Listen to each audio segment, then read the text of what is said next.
Assalamualaikum warahmatullahi wabarakatuh. Halo semuanya, perkenalkan nama saya Desia Amelia Fitri dari Prodi Pendidikan Sejarah Fakultas Keguruan dan Ilmu Pendidikan Universitas Riau. Saat ini saya akan menjelaskan tentang muncul dan berkembangnya kerajaan Islam tertua di Indonesia, Kerajaan Pasai dan Kerajaan Malaka. Sejarah lahirnya Kerajaan Samudra Pasai. Kesultanan Pasai atau dikenal juga sebagai Kerajaan Samudra Pasai adalah kerajaan Islam pertama di Nusantara yang terletak di pesisir pantai utara Sumatera, kurang lebih di sekitar kota Lok Semawe di Aceh. Bukti-bukti arkeologis keberadaan kerajaan ini adalah ditemukannya makam Raja-Raja Pasai di Kampung Gedong, Aceh Utara. Makam ini terletak di dekat reruntuhan bangunan pusat kerajaan Samudra di Desa Beringin, Kecamatan Samudra, sekitar 17 km sebelah timur Lok Semawe. Salah satu makamnya adalah makam Sultan Malik As-Saleh, yang wafat pada bulan Ramadan 696 Hijriah atau sekitar 1297 Masehi.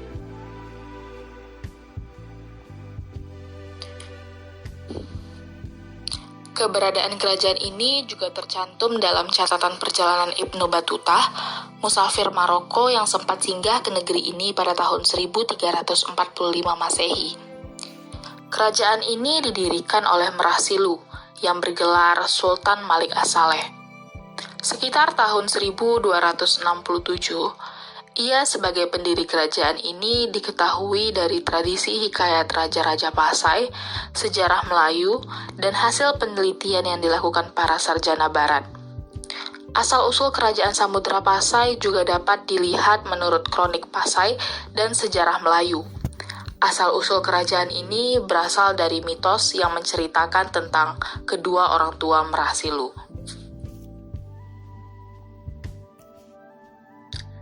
Kemajuan Kerajaan Samudra Pasai.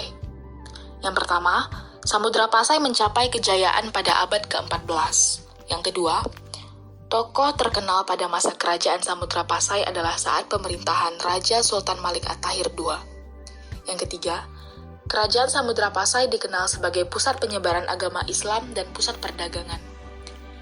Yang keempat, Sultan Malik At-Tahir II menyediakan istananya untuk digunakan musyawarah para ulama.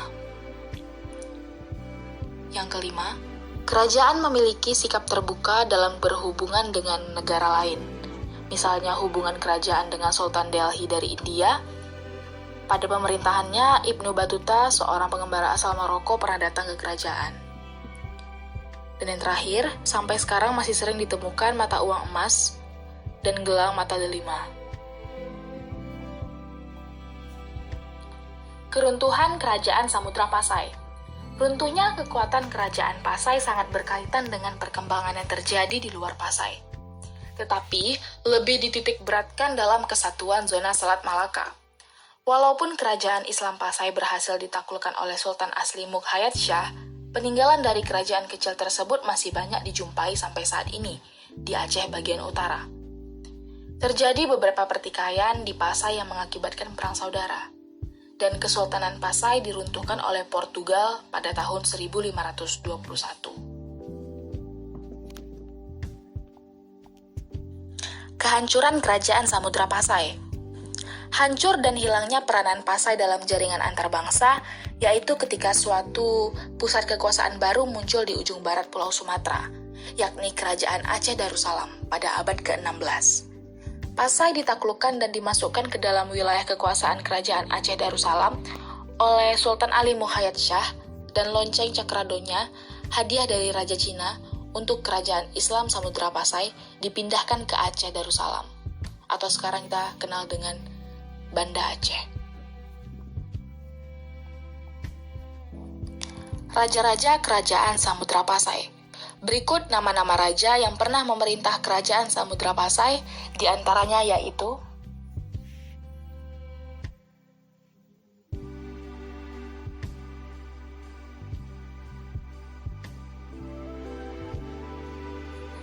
kehidupan ekonomi Kerajaan Samudra Pasai. Kerajaan Samudra Pasai berkembang sebagai kerajaan maritim dan bandar transito. Samudra Pasai menggantikan peranan Sriwijaya di Selat Malaka. Kerajaan Samudra Pasai memiliki hegemoni atau pengaruh atas pelabuhan-pelabuhan penting di Pidi, Perlak, dan lain-lain. Komoditi perdagangan dari samudra yang penting adalah lada, kapur barus, dan emas. Dan untuk kepentingan perdagangan, sudah dikenal uang sebagai alat tukar, yaitu uang emas yang dinamakan dirham. Kehidupan sosial budaya Kerajaan Samudra Pasai. Sekelompok minoritas kreatif berhasil memanfaatkan huruf Arab yang dibawa oleh agama Islam untuk menulis karya mereka dalam bahasa Melayu. Inilah yang kemudian disebut sebagai bahasa Jawi, dan hurufnya disebut Arab Jawi. Berkembangnya ilmu tasawuf titik di antara buku tasawuf yang diterjemahkan ke dalam bahasa Melayu adalah Durul Al-Manzum, karya Maulana Abu Isyaki. Kehidupan politik Kerajaan Samudra Pasai. Kerajaan Samudra Pasai sangat berkembang pesat dan terus menjalin hubungan dengan kerajaan-kerajaan Islam di India maupun Arab. Bahkan melalui catatan kunjungan Ibnu Battuta, seorang utusan dari Sultan Delhi tahun 1345, dapat diketahui Samudra Pasai merupakan pelabuhan yang penting, dan istananya disusun dan diatur secara India, dan patihnya bergelar Amir. Kehidupan keagamaan Kerajaan Samudra Pasai. Samudra Pasai merupakan pusat studi Islam. Kerajaan ini menyiarkan Islam sampai ke Minangkabau, Jambi, Malaka, Jawa, bahkan ke Thailand. Kerajaan Samudra Pasai ini adalah kader-kader Islam dipersiapkan untuk Islam ke berbagai daerah. Salah satunya ialah Fatahillah. Ia adalah putra Pasai yang kemudian menjadi panglima di Demak, kemudian menjadi penguasa di Banten. Berikut merupakan peninggalan sejarah Kerajaan Samudra Pasai.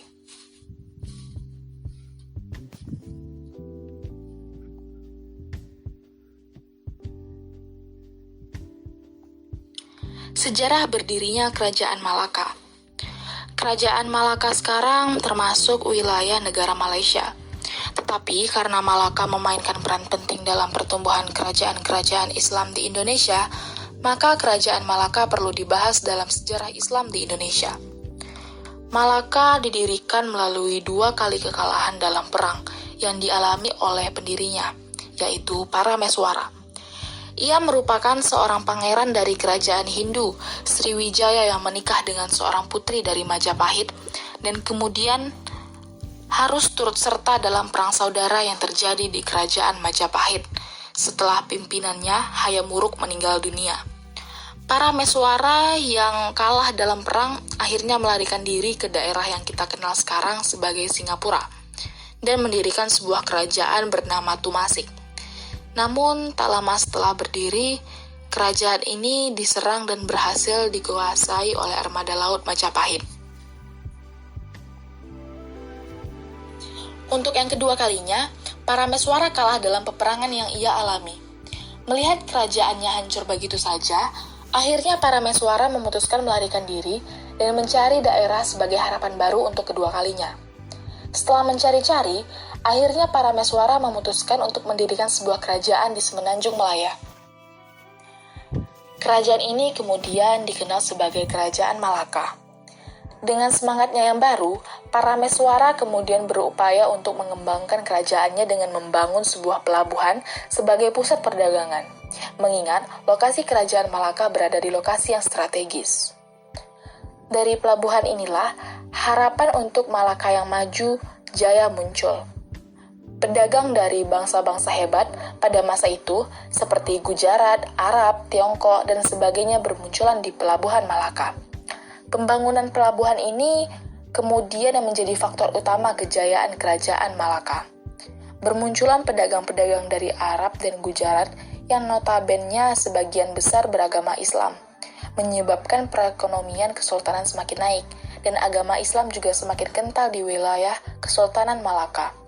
Kuatnya pengaruh Islam di wilayah ini menyebabkan Parameswara memeluk agama Islam, mengganti namanya menjadi Iskandar Shah, dan kemudian menjadikan Malaka sebagai kesultanan kedua yang ada di Nusantara setelah Samudra Pasai. Masa kejayaan Kesultanan Malaka. Sebagai salah satu bandara ramai di kawasan timur, Malaka juga ramai dikunjungi oleh para pedagang Islam. Lambat laun, agama ini mulai menyebar di Malaka.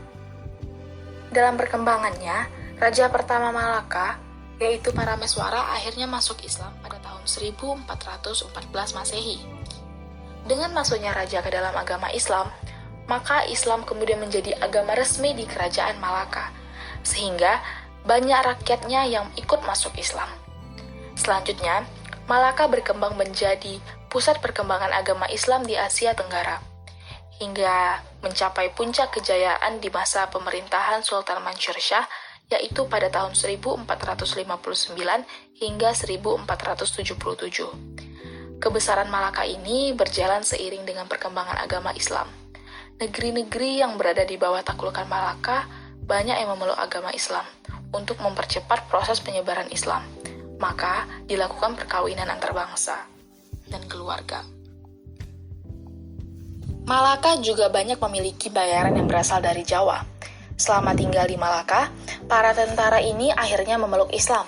Ketika mereka kembali ke Jawa, secara tidak langsung mereka telah membantu proses penyebaran Islam di tanah Jawa. Dari Malaka, Islam kemudian tersebar hingga Jawa, Kalimantan Barat, Brunei Sulu, dan Mindau, Filipina Selatan. Dalam masa kejayaannya, Malaka mempunyai kontrol atas daerah-daerah berikut, yaitu Semenanjung Tanah Melayu, diantaranya Patani, Tingor, Kelantan, Trengganu, dan sebagainya. Yang kedua, daerah Kepulauan Riau, pesisir timur Sumatera bagian tengah, Brunei dan Sarawak, dan Tanjung Pura, Kalimantan Barat. Sedangkan daerah yang diperoleh dari Majapahit secara diplomasi adalah Indragiri, Palembang, Pulau Jemaja, Tambelan, Siantan, dan Bunguran. Kehidupan politik Kerajaan Malaka. Dalam menjalankan dan menyelenggarakan politik negara, ternyata para sultan menganut paham politik hidup berdampingan secara damai, coexistence policy, yang dijalankan secara efektif. Politik hidup berdampingan secara damai dilakukan melalui hubungan diplomatik dan ikatan perkawinan. Politik ini dilakukan untuk menjaga keamanan internal dan eksternal Malaka. Dua kerajaan besar pada waktu itu yang harus diwaspadai adalah Cina dan Majapahit. Maka, Malaka kemudian menjalin hubungan damai dengan kedua kerajaan besar ini. Sebagai tindak lanjut dari politik negara tersebut, Parameswara kemudian menikah dengan salah satu seorang putri Majapahit. Sultan-sultan yang memerintah setelah Parameswara atau Iskandar Shah tetap menjalankan politik bertetangga baik tersebut. Raja-raja yang memerintah kerajaan Malaka adalah sebagai berikut.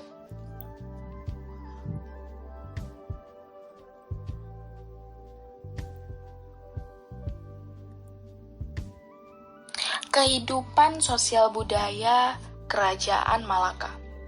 Pada kehidupan budaya, perkembangan seni sastra Melayu mengalami perkembangan yang pesat, seperti munculnya karya-karya sastra yang menggambarkan tokoh-tokoh kepahlawanan dari Kerajaan Malaka, seperti Hikayat Hang Tuah, Hikayat Hang Lekir, dan Hikayat Hang Jebat. Sedangkan kehidupan sosialnya, Kerajaan Malaka itu dipengaruhi oleh faktor letak keadaan alam, dan lingkungan wilayahnya. Sebagai masyarakat yang hidup dari dunia maritim, hubungan sosial masyarakatnya sangatlah kurang, dan bahkan mereka cenderung mengarah ke sifat individualisme. Kelompok masyarakat pun bermunculan seperti adanya golongan buruh dan majikan.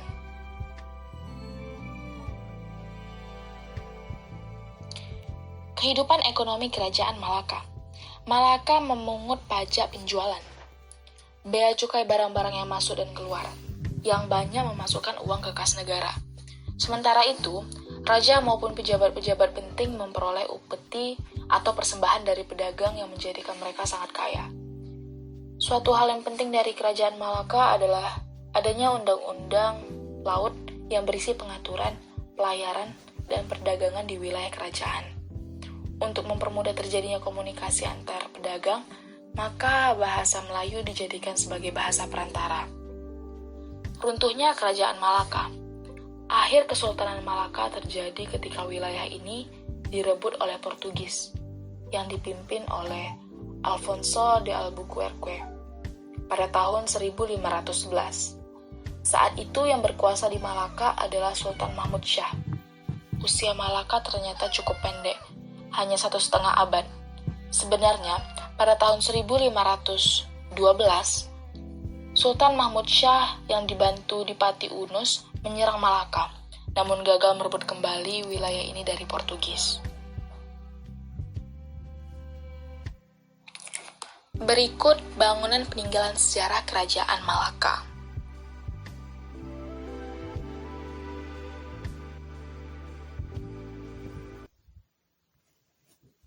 Sekian penjelasan dari saya, terima kasih sudah menonton video ini.